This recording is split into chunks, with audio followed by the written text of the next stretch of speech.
Olá pessoal, tudo bem? Vamos continuar a nossa conversa.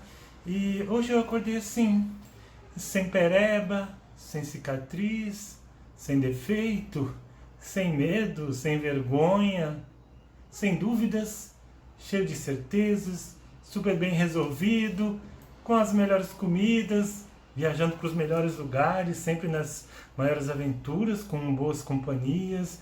Hoje eu acordei assim, maravilhoso, feliz, sempre feliz, a todo momento, e ditando receitas para todo mundo. Como ser feliz em 7 passos, como conquistar seu amor em 5 etapas, como ter tudo o que você quiser apenas com a força do pensamento.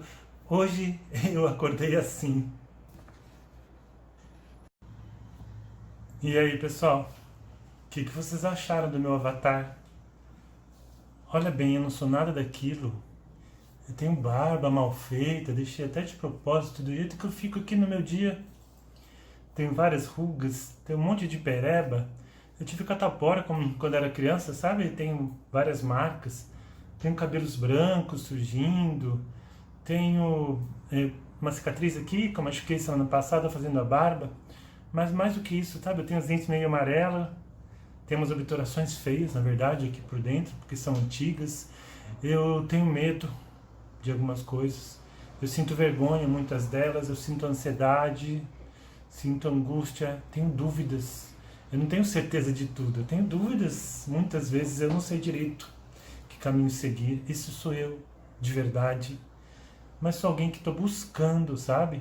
E uma das maneiras da gente aprender a buscar mesmo, efetivamente, é parar de se comparar. É usar aquilo tudo que nós falamos até hoje, as nossas inteligências, o nosso jeitão, que é o nosso perfil comportamental, as nossas virtudes, as nossas forças de caráter, as experiências que adquirimos através das nossas vivências, entre outras coisas que compõem a nossa singularidade, para sermos nós, para agir no mundo do nosso jeito, e o nosso jeito é diferente do jeito do outro. Mas além de ser diferente, a gente tem que parar de acreditar em ilusões, em soluções mágicas e nas aparências. Todo mundo parece super-herói, né? Até me lembro uma poesia do Fernando Pessoa, que chama Poema em Linha Reta. Eu vou ler só uns pedacinhos, porque ela é grande e que o nosso tempo é curto. Vou ler uns pedacinhos para você. Olha só, Fernando Pessoa, recomendo. Nunca conheci quem tivesse levado porrada. Todos os meus conhecidos têm sido campeões em tudo. E eu, tantas vezes reles, tantas vezes porco, tantas vezes vil, eu tantas vezes irrespondivelmente parasita, indesculpavelmente sujo. Eu que tantas vezes não tenho tido paciência para tomar banho. Eu que tantas vezes tenho sido ridículo, absurdo. E aí, mais para baixo, ele diz o seguinte: toda a gente que eu conheço e que fala comigo nunca teve um ato ridículo, nunca sofreu enxovalho, nunca foi senão príncipe. Todos eles, príncipes na vida. Quem me dera ouvir de alguém a voz humana que confessasse não um pecado, mas uma infâmia, que contasse não uma violência, mas uma covardia. Não, são todos o ideal. Se os ouço, se os ouço em português, e me falam, quem há nesse largo mundo que me confesse de uma vez que foi vil? Oh, príncipes, meus irmãos, estou farto de semideuses. Onde é que há gente nesse mundo? Pois é, gente, a gente está cansado e cercado de semideuses. Né? É o que parece, se você vai olhar as mídias sociais das pessoas, é o que parece. Então eu vou falar para vocês 2 contrassensos que têm acontecido e são muito sérios. Já era um contrassenso, tem a sua vida real e tem a sua vida online, onde você só coloca o que te interessa, onde você fica bem, a foto que você ficou bonita, o lugar que era legal, quando você está ali num clima de romance. Você não vai pôr quando você está brigando, quando você está num lugar feio, quando você está numa situação ruim, ou comendo um arroz com feijão com ovo. Normalmente você não vai colocar isso, certo? Então, tem a sua vida real e tem a sua vida online. E tem a vida real e a vida online dos nossos amigos. E a gente começou, no primeiro nonsense foi comparar a minha vida online com a vida online do meu amigo. Nossa, mas as fotos dele estão muito melhor que a minha, mas olha como ele faz postagens bacanas, olha que lugar que ele colocou. E aí eu tentava ficar igual. Isso já era algo ruim. Toda vez que você se compara a alguém, em vez de você competir, digamos assim, com você mesmo, você começa a competir com o outro, não leva a um bom termo nesse sentido. Mas a coisa ficou ainda pior. Hoje, as pessoas estão comparando a sua vida real com a vida virtual dos outros. E aí é total loucura. A sua vida real tem pereba, tem espinha, tem ruga, tem dificuldade, tem medo, tem vergonha. E muito mais. Tem problema, tem família com problema. A vida ideal, a vida online do outro é uma vitrine. Então a primeira loucura é essa. Quando a gente começa a comparar a nossa vida real com a vida virtual do outro, o que era ruim fica ainda pior. E a segunda loucura é que antes eu construía um avatar, aquele desenhinho que me representa, que se parecesse comigo. Eu tentava fazer o avatar parecer comigo, para colocar lá no meu perfil, lá num jogo online. Hoje as pessoas estão tentando elas se parecerem com o avatar. E aí, gente, não pode dar um bom fim isso. Isso é o caminho da loucura, o caminho do desequilíbrio. Nós somos seres humanos imperfeitos, vulneráveis e maravilhosos. Então eu queria deixar essa mensagem básica para vocês hoje, porque a gente vai mudar de assunto nos próximos episódios. E eu fiz uma música sobre isso, tá? Então eu quero mostrar essa música para vocês. Eu estava guardando ela para agora, eu registrei ela, então agora eu já posso mostrar aqui. Ela se chama Avatar e eu espero que vocês gostem. Me perdi num caos de informações, me afastei de mim, da essência verdadeira, me afoguei no mar de ilusões, dependente da aprovação alheia, nesse medo de perder, ficar de fora, perseguindo o que nem sei sem alcançar. Eu fui tantas para tantos nessa hora, incapaz de ser eu mesmo e me encontrar. Consegui enfim me libertar, enxergar além das sombras da caverna, o amor que eu queria encontrar já brilhava em mim como uma luz interna. Hoje eu vou curtir a minha própria história, me redescobrir e não me comparar. Vou compartilhar, saber, amor, memórias, de verdade conviver e conversar. Hoje sei criar espaços pro silêncio, hoje eu sei me ouvir e posso te escutar. Já não quero mais viver o contrassenso de me confundir com meu próprio avatar, de me confundir com meu próprio avatar. É isso, gente, olha lá, eu fui tantas para tantos nessa hora. Às vezes a gente quer ser tanta coisa para tanta gente e esquece de ser a gente mesmo. Às vezes a gente não cria espaço para o silêncio, para descobrirmos quem somos. E quando eu aprendo a me escutar, só depois que eu aprendo a me escutar, eu sou realmente capaz de escutar o outro. Guardem bem isso e amanhã a gente volta a conversar.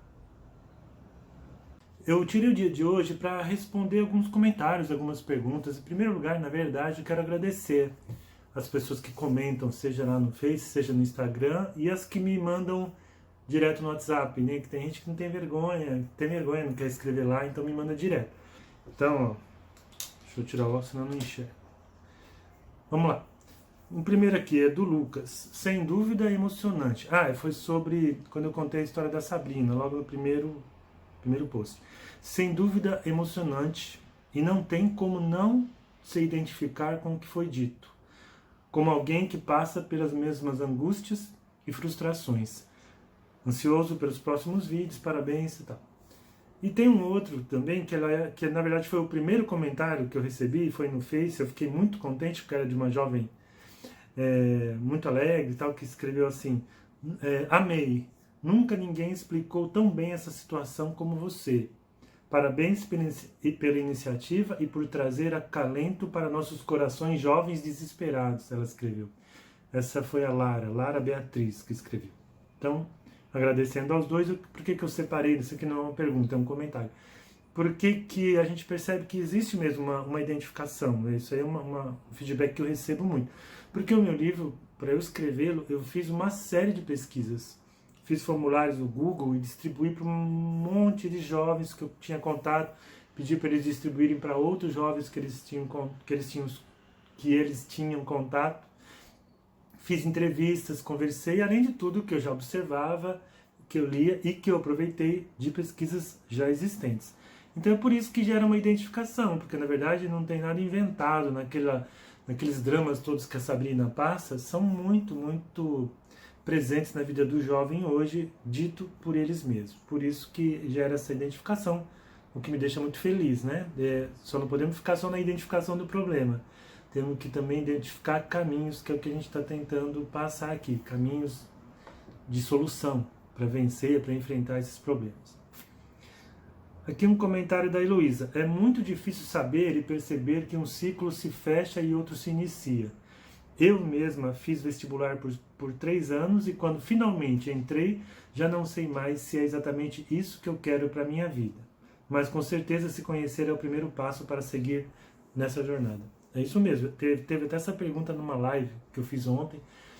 E eu digo isso para os jovens, vou repetir aqui. A vida ela é cíclica, ou seja, ela é formada de ciclos. Você vai ter essa fase que você fica lá na dependência dos pais, com tudo certinho, tudo confortável, mas depois vem o ciclo que é você entrar na vida adulta. E quando a gente reluta, né, por exemplo, se você não quer entrar para a vida adulta, você entra na síndrome do Peter Pan, isso causa desequilíbrio, porque aí você está indo contra os ciclos naturais da vida. Como aquela pessoa que não aceita que o namoro acabou, sabe? Tem que respeitar os ciclos, entender que eles têm começo, meio e fim. E ela é probabilística, a vida, ou seja, pode ser que dê certo, pode ser que não dê, pode ser que aconteça assim, pode ser que aconteça assado. E ter certeza absoluta de que a nossa escolha é a mais correta, a gente não tem. Isso faz parte da vida, do aprendizado. Por isso a gente tem que fazer aquilo que a gente conversou aqui para tentar fazer as nossas escolhas do modo mais consciente possível. E também a gente usar as nossas forças de caráter, como a persistência, para insistir nas tentativas, na criatividade para inventar outras tentativas, mas também na humildade, na perspectiva, que são outras forças de caráter, para a gente também entender quando é necessário abandonar o plano, como a gente viu numa parte da história da Sabrina, e partir para uma outra ideia. Ter humildade até para dizer, olha, isso não é o curso que eu quero, então eu vou interromper, vou trancar, vou fazer outro vestibular, vou por outro caminho. Acontece. O problema é que isso é vendido na sociedade como derrota. E isso é uma falácia, porque poucas pessoas têm certeza do que realmente elas querem. Né? Só quando elas entram em contato de fato é que elas passam a ter mais certeza, mais noção. E outra coisa também, às vezes não estar gostando tanto ou não ter tanta certeza de um curso agora, não é motivo para você largar, ainda mais se você já está bem avançado nele. Muitas vezes, estrategicamente falando, é melhor você concluir aquele curso para você ter o seu diploma, que faz diferença, e depois você hoje dá para fazer especializações, às vezes partindo do seu curso, você vai para uma área totalmente diferente e que você goste mais, por exemplo. Né? Toda a competitividade no mercado faz com que a gente se esqueça que temos histórias e vivências muito importantes, além daquelas totalmente direcionadas ao profissional. Também é da Heloísa, e é verdade, Heloísa. A gente tem histórias pessoais que nos fazem, como eu sempre digo, todos nós somos especiais, por isso a palavra especial nem caberia, né? Porque na verdade todos nós somos importantes. E as vivências, as histórias que a gente viveu são lições que a gente traz, são experiências que nos capacitam para oferecer respostas aí para o mundo que talvez só a gente possa oferecer. A gente precisa abraçar a nossa história, mesmo que ela seja feia em algum momento, não importa, ela nos ajudou a chegar onde nós estamos e nos ensinou alguma coisa.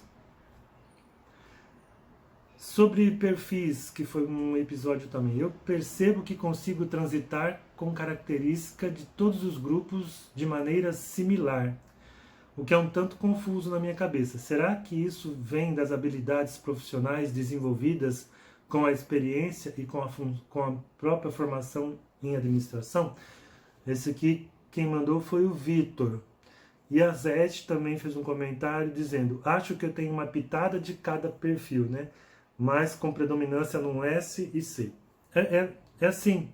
Dizem até que o ideal é que a gente tenha, no caso do DISC, né, o D, o I, o S e o C, os perfis comportamentais. Se você não vê, você pode voltar aí nos posts, você vai achar.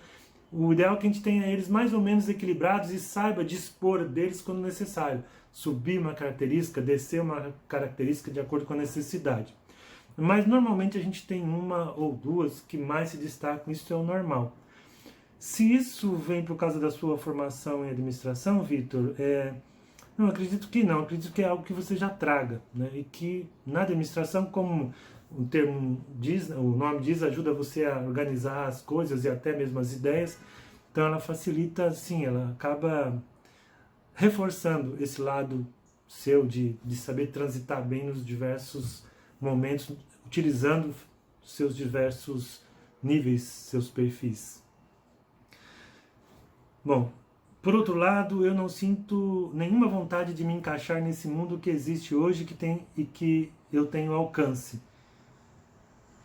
Então, é uma questão problemática, né, que a gente vê com muitos jovens, eles não têm vontade de fazer parte do que a gente chama de sistema, né?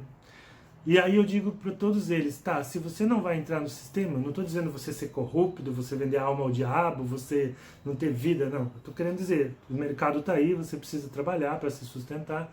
Se você não entrar, se você não começar, vamos dizer, a jogar o jogo de adulto, para transformá-lo, quem vai transformar?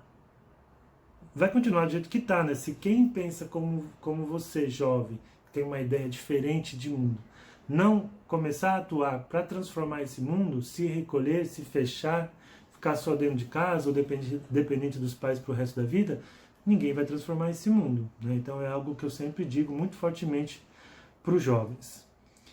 E uma coisa engraçada aqui, alguns adultos que me escreveram assim, que eles se identificaram muito com a Sabrina, né? Falando assim, caramba, eu me identifiquei com a Sabrina, mas eu já tenho idade. Gente, a Sabrina é um avatar que eu direcionei para os jovens e realmente ela foi construída a partir do que os jovens me dizem, mas não é só, né, não é só a Sabrina, não é só o jovem que sente aquelas angústias que a Sabrina sente, muitos de nós adultos também. Muitas vezes eu me encontro em becos que me parecem sem saídas, eu não sei que direção seguir, então isso é muito normal. Além disso, todos nós adultos também temos questões que não necessariamente ficaram bem resolvidas. Então o livro acaba provocando uma reflexão também entre essas pessoas, né? Entre os adultos. E tem mais, né? Os adultos aqui que a gente conversa são pais, são educadores, lidam com jovens, então acaba servindo também para eles. Bom, acho que o meu tempo acabou. A gente continua essa conversa no próximo encontro. Quero mais uma vez agradecer. Tem mais 2 comentários que eu acho interessante. A Laís falou assim, que quando ela descasca a cebola, ela chora, né? Aquela história de descascar a cebola para ver o seu interior, né? Para se conhecer. E às vezes olhar para si mesmo causa algum desconforto mesmo, mas a recompensa é muito maior que o desconforto inicial. E outro que disse que, excelente Tuti, foi o Augusto, lá de Portugal. Posso compartilhar? Eu vou falar assim, pode não, deve, por favor, compartilhe. Obrigado.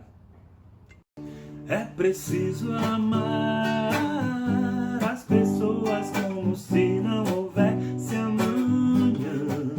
Porque se você parar pra pensar, na verdade não há. Sou a gota d'água, sou um grão de areia. Você me diz que seus pais não te entendem, mas você não entende seus pais. Você culpa seus pais por tudo. Isto é absurdo. são crianças como você. O que você vai ser quando você crescer?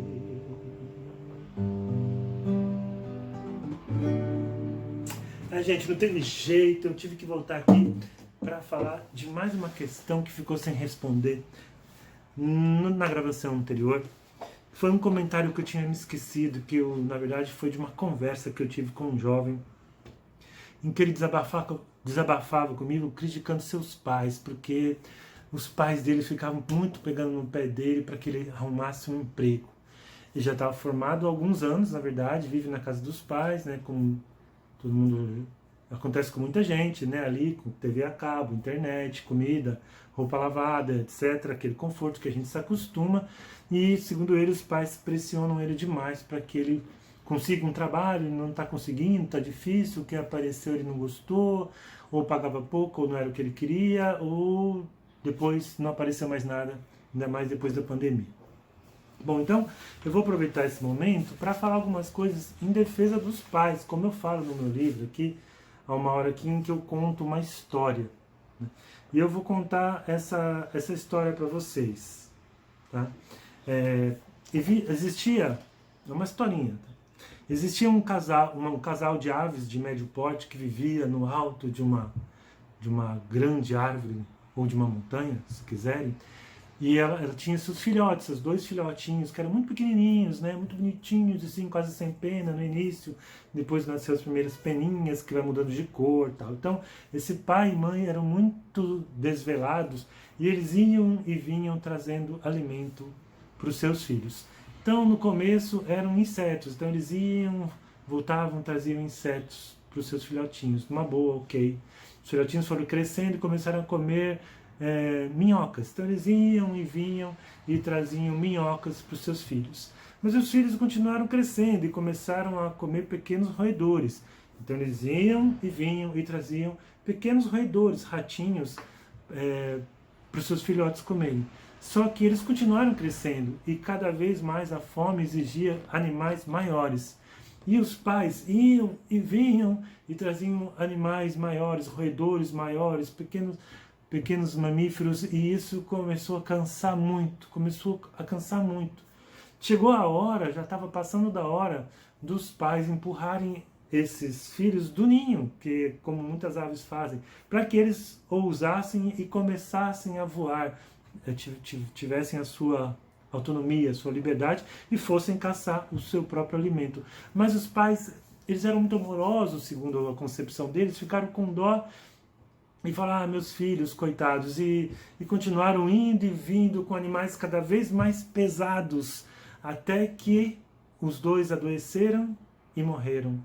E os filhos ficaram sem comida, sem os pais, sem saber voar, sem saber caçar por conta própria, e acabaram virando alimentos para outros predadores. Tá vendo? Nem precisei ler, ainda lembrava da história. Bom, gente, o que é importante aqui? Por que eu disse que é em defesa dos pais? Peraí, só um pouquinho. Porque vamos separar as coisas. Tem pai, tem mãe que não sabe conversar na boa, assim, que já vem meio agressivo, nervoso? Tem. Provavelmente eles têm seus motivos, estão irritados, estão cansados, ou é o jeitão deles mesmo.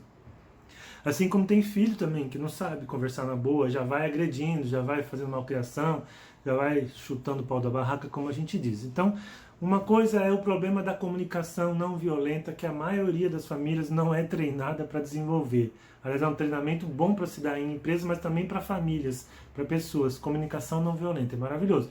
A gente aprender a conversar, sem colocar o outro na defensiva, sem agredir o outro, mas conversar. É difícil, então esse é um aspecto do problema. O outro aspecto do problema é a intenção por trás, mesmo daquele pai que está pegando no seu pé de um jeito que talvez você preferisse, e que pode ser inclusive que ele tenha razão, tá? Talvez você esteja acomodado, não sei. Mas o que é importante dizer? A vida é feita de ciclos, eu disse na resposta anterior. E há a hora da gente cortar o cordão umbilical, e os nossos pais sabem disso também. Se ele já tem tensão com problema de emprego, de tudo mais, contas para pagar, as lutas do dia a dia, uma outra tensão se acumula, que é a de querer que a gente se torne autônomo, independente. E é porque eles não amam mais você, jovem? Não, é porque eles amam muito você. E eles pensam assim, como todos nós pensamos, pais, que a gente pode não estar aqui amanhã. Eu posso ter uma Covid amanhã e morrer, eu posso ser atropelado na esquina e morrer. Seu pai e sua mãe também, ou quem cuida de você aí. Né?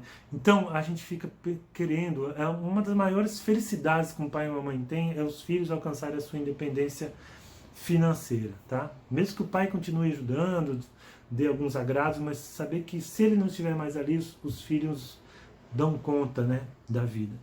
E essa história dos pássaros mostra bem isso, que quando os pais, porque também tem alguns pais que tentam segurar, quando os pais se culpam, se sentem mal por dizer para o filho, poxa filho, você tem que ir atrás, você vai ficar em casa, não vai aparecer nada, mandar currículo, né, que hoje nem precisa tanto sair de casa, mas você precisa fazer alguma coisa, né, buscar seus contatos, ou buscar uma nova capacitação, aquilo que a gente já falou, né, do que depende de você está fazendo. Porque também é duro pro pai, ele tá com essa preocupação toda e chega em casa, o filho tá jogando videogame. Ele volta, o filho tá jogando videogame. Ele sai, tá jogando, volta, tá jogando, à noite tá jogando. E ele fala, puxa vida, né? Então, claro que isso deveria ser resolvido no diálogo. Às vezes as pessoas não têm essa habilidade. Então, jovem que me disse isso, dá um desconto para os seus pais, tá? Porque provavelmente o que eles estão tendo é uma grande preocupação com o seu futuro. E um grande medo deles chegarem, no caso das aves, da história, deles não terem mais condição de te dar o que você precisa. Né? Além do mais, né, depender de herança, ficar dependendo do pai, é algo que contraria a própria ânsia do ser humano de realizar alguma coisa, de encontrar sentido em algo que ele faça, ao qual ele se dedique. Né? Independente até do valor financeiro, do salário nesse caso, mas que tem a ver com um propósito, que é o tema dos nossos próximos vídeos daqui para frente, né, o propósito. A gente murcha. Eu já saí de casa, depois eu me separei, voltei a morar com meus pais. Eu amo meus pais, eu estou com muita saudade dos meus pais por causa desse isolamento, mas eu não gostaria de voltar a morar com os meus pais num estado de dependência, né? Quando a gente alcança a dependência, isso é tão gostoso. Quando você recebe o seu primeiro salário, quando você tem o seu dinheiro, é muito gostoso, gente. Quem viveu isso não quer mais voltar atrás. Os seus pais também sabem disso. Mas, acima de tudo, que eles têm uma grande preocupação com o seu futuro, repito. Então, dá um desconto para ele, porque pode ser que as águias, aí, as aves aí que te criam, estejam ficando cansadas e têm medo que, mais dia, menos dia, elas não possam mais te trazer tudo que você precisa para viver. Né? E que você possa, inclusive, progredir a tal ponto de você ajudar seus pais, né? Num sentimento de gratidão, do movimento reverso de você poder dizer, pai, ó, tá aqui, ó, você queria tal coisa, trouxe aqui para você, ou não, né? O seu progresso mesmo acaba sendo um presente para seu pai quando ele não precisa de nada material. Então, é isso, tá? Então, em defesa dos pais, eu peço, considera isso.